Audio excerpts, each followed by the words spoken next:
Hello বন্ধুরা, তোমরা সবাই কেমন আছো? আশা করি ভালো আছো, সুস্থ আছো। তো আমিও ভালো আছি। তো মৌসুমি অফিসিয়াল চ্যানেলে তোমাদের সবাইকে জানাই স্বাগত জানিয়ে আজকে চলে এলাম। তো দেখো সবজি কাটতে বসেছি, আর এখানটায় দেখো উচ্ছে আর আলু কেটে নিয়েছি। উচ্ছে আলু চচ্চড়ি করবো। আর এখানটায় দেখো পটল আর আলু কেটে নিয়েছি, ছোট ছোট করে দেখতে পাচ্ছ। পটল আলুর তরকারি করব। আর এই দেখো এখানটা মশলা করে নিয়েছি, মাছ আছে। তো মাছের জন্য মশলা বলতে পেঁয়াজ কুচিয়ে নিয়েছি, রসুন বেটে নিয়েছি, আদা বেটে নিয়েছি, জিরে বেটেছি, একটা টমেটো কুচিয়ে নিয়েছি। আর তোমার দাদাভাই কালকে লঙ্কা এনেছে, দেখো কত লঙ্কা। তো লঙ্কা বেশি দিন থাকলে তো শুকিয়ে যায়, তো কত নিয়ে এসেছে আর শুকিয়েও গেছে দেখো। আর এখন আমি বোটা ছাড়িয়ে ছাড়িয়ে ওগুলোকে রাখবো। আর উচ্ছের মধ্যে একটা আলু দিয়েছি, আর একটা আলু কাটছি উচ্ছের মধ্যে দেবো দেখো। আর এই দেখো ধনে পাতা আছে, তো ধনে পাতা মাছের ঝোলে ধনে পাতা দেবো। তার জন্য ধনে পাতা মাছের ঝোলে দিলে মাছটা গন্ধটা খুব সুন্দর লাগে, তাই না বন্ধুরা? তো অনেকে আবার পছন্দ করে ধনে পাতা, আবার অনেকে পছন্দ করে না। তো আমার তো ভীষণ ভালো লাগে ধনে পাতা, আরও বাটা হলে তো তাহলে তো আর কোনো কথাই নেই। তো দেখো একটারই আছে, তো ভাবছিলাম বাটবো, এইটুকুনি আর কি বাটবো। তো যা আছে মাছের ঝোলে দিয়ে দেবো। তো দেখো এটা কাটা হয়ে গেছে, আর এখন ধুতে যাবো। আর লঙ্কাগুলোকে একটু ছাড়িয়ে নেব। কতটা লঙ্কা এনেছে দেখো। আর এমনিতে আমরা ঝাল খুবই কম খাই, এই লঙ্কা কত এনেছে, কত খাওয়া যাবে লঙ্কা, অর্ধেক পচেও যাবে, ফেলেও দিতে হবে। তো তোমার দাদাভাই ওই রকম বাজার যখন করবে না, একেবারে বাজার তুলে নিয়ে আসবে। মনে এখানে 250-300 লঙ্কা আছে, কত লঙ্কা। তো দেখো সবজি কাটার আগে ভাত বসিয়ে দিয়েছি, আর ভাত ফুটে গেছে, আর আমার সবজি কাটাও হয়ে গেছে। এদিকে ভাত ফুটছে আর এদিকে কড়া বসিয়েছি। তো কড়াটা গরম হবে আর মাছগুলো ভাজবো। তো চলো, আছে কি মাছ এনেছি তো দেখতে পাচ্ছ, কাটাপোনা এনেছি, ভালো করে ধুয়ে নুন হলুদ মাখিয়ে রেখেছি। আর এখানটা তো সবজি কেটে নিয়েছি, আলু পটলের তরকারি হবে। আর একটা শসা কেটেছি, মেয়ে খাবে বলে একসাথে কেটে নিয়েছি। আর এখানে হবে উচ্ছে দিয়ে আলু দিয়ে একটু ঝোল মতো করব। আর এখানে মশলা তো করেই নিয়েছি, দেখতে পাচ্ছ। তো দেখো কড়া গরম হয়ে গেছে, আর এখন আমি কড়াতে তেল দেব। তো কড়াতে এমনি গরম হয়ে গেছে, আর তেলও দেওয়ার সঙ্গে সঙ্গে গরম হয়ে গেছে, দেখতে পাচ্ছ।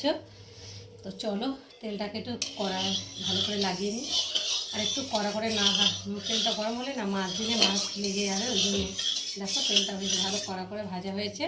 আর এখন আমি একে একে মাছগুলো দিয়ে ভেজে নেব।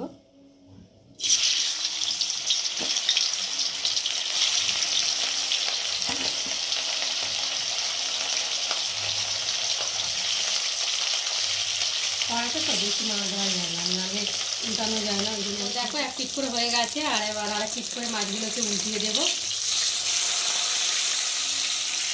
আরেক সাথে দেখো লেগে যাচ্ছে বলতে বলতে।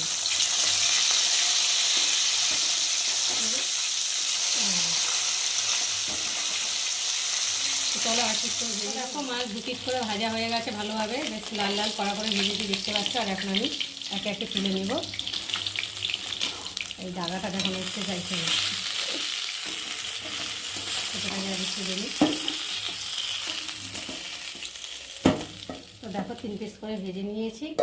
আর এখন হাফ মাথা, লেজা আর দুটো দাগা রয়েছে।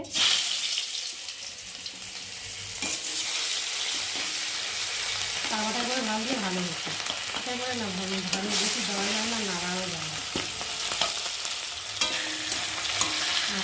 দেখো একে একে সব মাছগুলো ভাজা হয়ে গেছে, আর এখন আমি মাছগুলোকে তুলে নেবো। তো প্রথমে তুলছি দেখো মাথাটা, আর লেজাটা তুলছি দেখো। আর তোলাও ঝামেলা, আর এইগুলো তুলে নিই।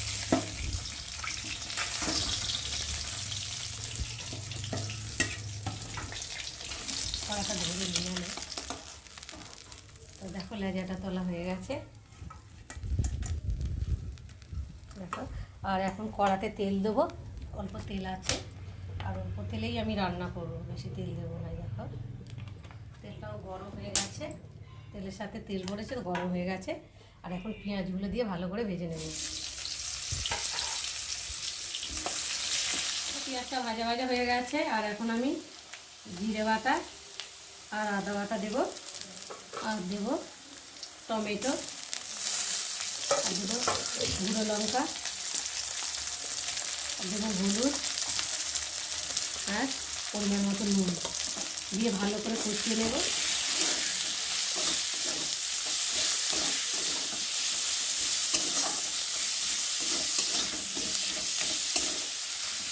দেখো মশলা ভালোভাবে কষানো হয়ে গেছে আর মশলা থেকে দারুণ একটা গন্ধ ছেড়েছে। আর দেখো মশলা থেকে তেলও ছেড়ে দিয়েছে আর ভালোভাবেই কষানো হয়ে গেছে। আর এখন আমি জল দিয়ে দেবো। মাছটা মাখা মাখা করবো, তো ওই জন্য করে একটা ঝোল করবো না, পরিমাণ মতো দিলাম জলটাকে। ফুটবে তো মাছগুলোও দেবে, ফুটবে ওই জন্যে। চলো এখন ঢাকা দিয়ে ঝোলটা ফুটে, ঢাকাটা খুলে আর এখন মাছগুলোকে দিয়ে দেবো। ঝোলটা ফুটে গেছে, তো দেখো ফুটছে আর সব মাছগুলো একসাথে দিয়ে দেবো। দিয়ে একটু ভালো করে আর একটু ফুটিয়ে নেব। তো দেখো মাছের ঝোল রেডি হয়ে গেছে। তো দেখতে পাচ্ছ ঝোল অনেকটা শুকিয়ে গেছে। আর নামাবার আগে আমি ধনে পাতা দেবো।